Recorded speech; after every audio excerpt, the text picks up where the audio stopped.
Alors bonjour.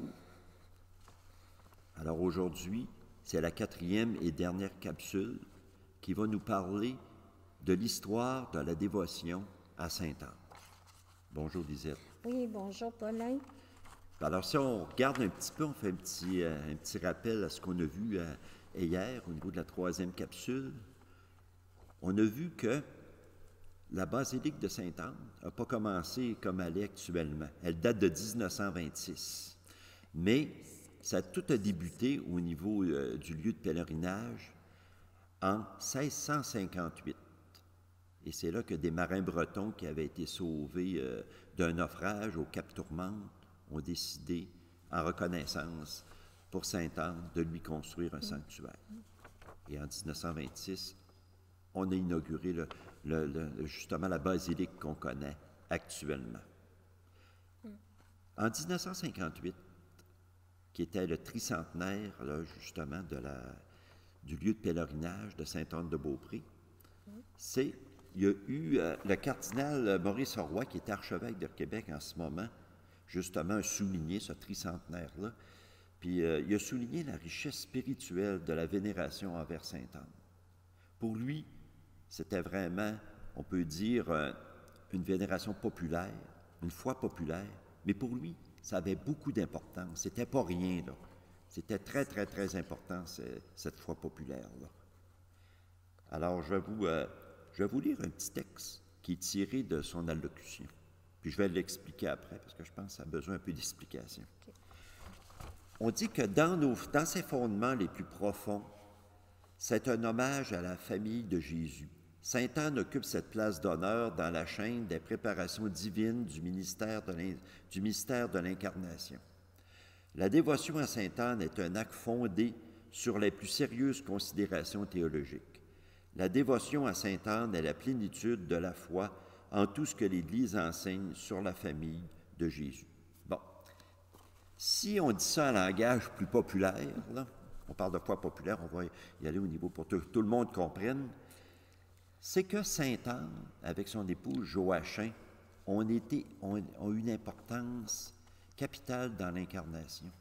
Parce que Marie, par la foi de Joseph et par la foi de Anne et de son époux Joachim, a vraiment eu une importance capitale parce que par leur foi et leur témoignage, ils ont préparé Marie à être la mère de Jésus. Ils ont préparé Marie à sa mission que Dieu lui a confiée de l'incarnation sur la terre et de nous présenter un Dieu bon qui n'est qu'amour, pour nous présenter un Dieu qui veut nous sauver, qui veut nous montrer son amour. Alors c'est sûr que Sainte-Anne, même si on n'en parle pas beaucoup, a eu une importance capitale, là, justement, à préparer Marie spirituellement et intérieurement à vivre cette mission-là, qui n'a pas toujours été facile d'ailleurs. On l'a vu à un moment donné, il y a eu des moments heureux, mais il y a eu des moments malheureux au pied de la croix, quand il a vu son fils mourir sur la croix injustement. Comme on dit, ça lui a arraché le cœur. Ça n'a pas été facile. Puis on dit que Marie, elle a accepté, elle a dit oui à cette mission-là, sans condition, gratuitement. On dit souvent que le fruit tombe jamais loin de l'arbre. Ben, c'est si elle a vraiment pu, comme on dit, être fidèle à cette mission-là. C'est parce qu'elle a été préparée par sa mère Anne et son père Joachim ici, justement à accepter cette mission-là du Sauveur. Alors maintenant, je vais vous passer Lisette qui va nous continuer à nous informer par une réflexion. Alors, nous nous demandions hier comment une démarche spirituelle peut résulter en une marche vers un devenir meilleur.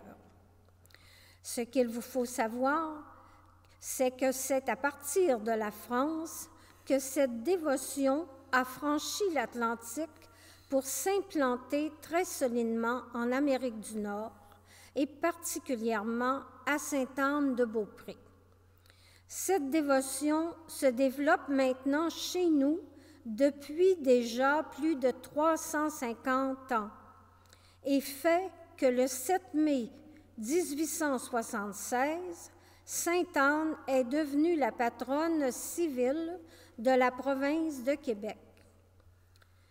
Plus près de chez nous, nous pourrions aussi nous laisser émerveiller par le fait que cette année 2020 correspond au 125e anniversaire, et ce, sans interruption, de la procession à la croix de Sainte-Anne de Chicoutimi-Nord. Il nous faut dire qu'il est pour nous alors impressionnant d'avoir comme compagnons de marche des gens provenant non seulement des paroisses environnantes, mais aussi de divers coins de notre belle région. Ces dévots à notre patronne ont daigné se rassembler pour perpétuer une tradition séculaire qui fera toujours partie de notre histoire, voulant que la croix du Cap soit signifiante et combien importante dans les événements de jadis. Il faut ici mentionner que c'est à cet endroit que le grand feu qui a ravagé une grande superficie de notre région s'y est arrêté.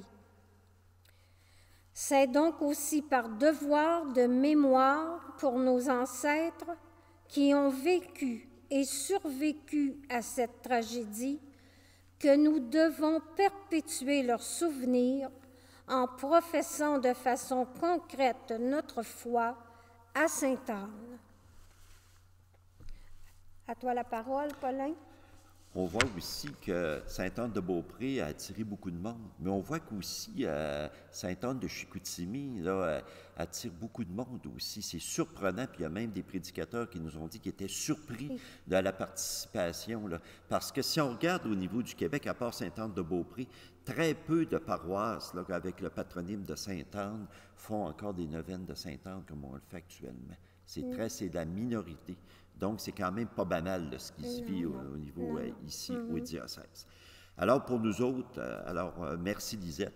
En tout cas, merci beaucoup de votre attention. Alors, pour nous autres, c'est ça, des 4 capsules qui nous préparaient justement à la neuvaine de Sainte-Anne. Pour nous, c'est terminé. Mais les capsules, c'est pas terminé. Parce qu'à partir de demain, la première journée de la neuvaine de Sainte-Anne, et durant les 9 jours que va durer la neuvaine de Sainte-Anne, ça va être l'abbé Magela Guérin qui, lui aussi, qui va commencer des capsules avec un thème qui va développer durant ces 9 jours et qui s'appelle « Fais confiance, dans ta vie, Dieu sème de nouveaux printemps ». Alors, c'est autour de ce thème-là que l'abbé Magela va justement développer ce thème-là à tous les jours. Alors, nous vous invitons encore une fois à suivre cette neuvaine-là par le biais de Facebook, et l'abbé Magela va développer les sous-thèmes, un à chaque jour de la neuvaine. Alors, merci beaucoup.